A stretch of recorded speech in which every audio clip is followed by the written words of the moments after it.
Okay, let's dive into this. Because if you're learning chess right now, you are probably dealing with one of the absolute most frustrating experiences in the world, that sudden, catastrophic loss. You know the feeling, right?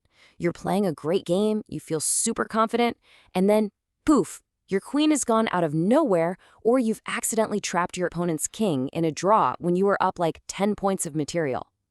Well, welcome to this explainer.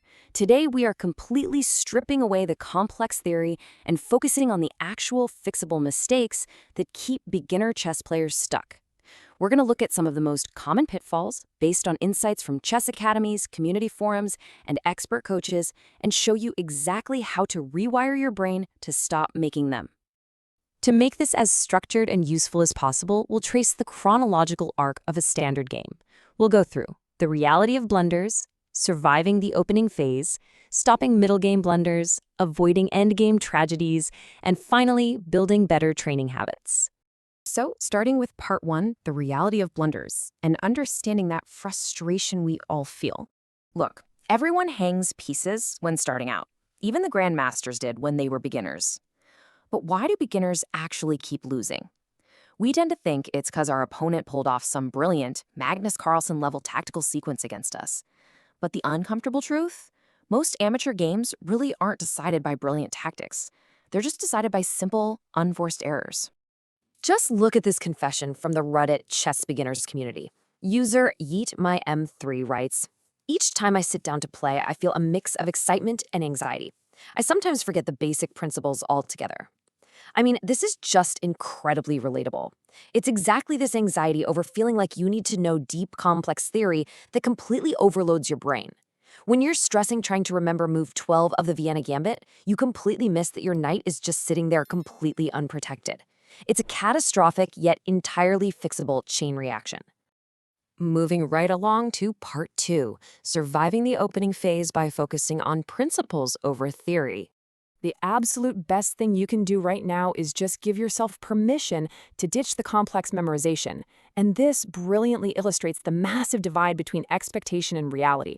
See, what beginners usually try to do is memorize deep opening theory and launch an attack by move 4. But that just results in a messy, chaotic board where they end up falling way behind. What beginners actually need to do to succeed is to simply follow basic principles and develop pieces safely. We gotta leave the heavy theory to the professionals. We just need to build a solid foundation. So let's rapid fire the core rules that the top academies emphasize. Rule 1, control the center. Rule 2, develop your minor pieces, so your knights and bishops. Rule 3, and this is a huge one, follow the safety first principle and castle within the first 10 to 12 moves. You really want to tuck that king safely behind a pawn wall. And rule 4, never move the same piece twice in the opening unless you absolutely have to. Because every single time you move a piece twice, you are essentially giving your opponent a free turn to bring out their own army. Now, if you look at the piece development priority here, notice what's at the absolute bottom. Yep, the queen.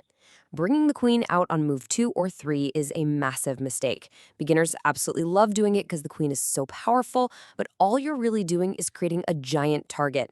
Your opponent is just going to develop their minor pieces while simultaneously attacking your queen, and that forces you to run away and waste moves.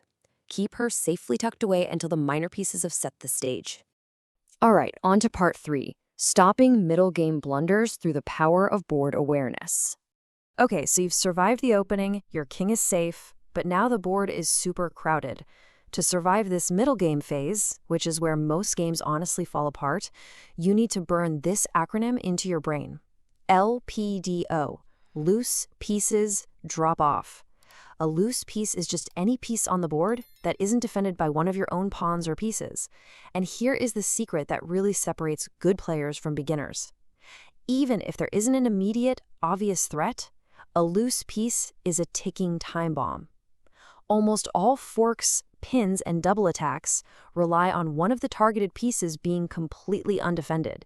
See, the crucial point here is that you have to build a mental checklist before your hand ever touches a piece. It literally takes 3 seconds. Step 1, what is my opponent threatening right now? Step 2, are any of my pieces loose? Step 3, if I make this move, what does it stop protecting, and does it walk right into a tactic? If you can force yourself to run this exact routine on every single move, I promise you, your blunder rate will plummet overnight. But hey, While you're being safe, please don't confuse that with passive. A super common mistake is just sitting there waiting for the opponent to blunder. Chess heavily rewards active play. You need to take space, develop quickly, and create your own threats. If you just sit back purely on defense, your position is going to become cramped, really uncomfortable, and eventually it's just going to crack under pressure. Which brings us to part 4, avoiding endgame tragedies and actually securing the win. So the board is cleared out, but being up material absolutely does not matter if you don't know how to close out the game. The end game is just a completely different beast, and the rules totally change here. First up, activate your king. In the opening, your king was a liability you had to hide away, right? Well, in the end game, the king transforms into this powerful, aggressive piece that needs to march right into the center of the board. Second, avoid rushing your unsupported pawns. They're just going to get eaten up.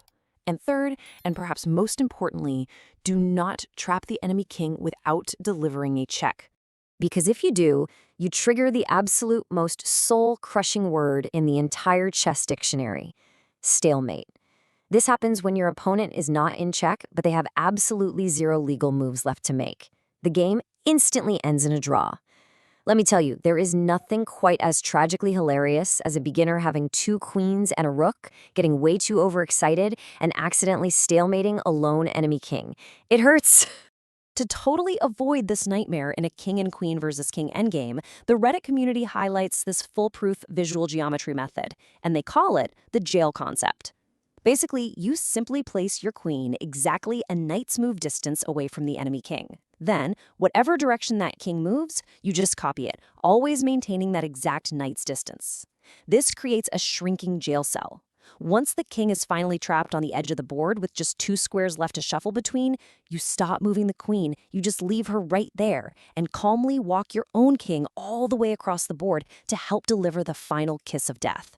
It works every single time. Finally, part 5, building better training habits, focusing on the psychology of improvement. Let's step away from the board for a second to look at off-the-board habits. Let's move to these practices and see how this builds a much stronger overall player. First thing, you have got to identify your recurring blunder patterns. Don't just instantly start a new game the second after losing one. Take a breath, review the game, and find out why you hung that piece. Was it a backward diagonal attack you always seem to miss? Second, play slower time controls. Playing blitz and bullet chess when you're starting out just reinforces really bad, rushed habits. You got to give yourself the time to actually perform those 3-second safety checks. And lastly, never resign mentally just because you lost some material. So many beginners just throw their hands up and give up when they lose a knight. Don't do that. Keep fighting for counterplay.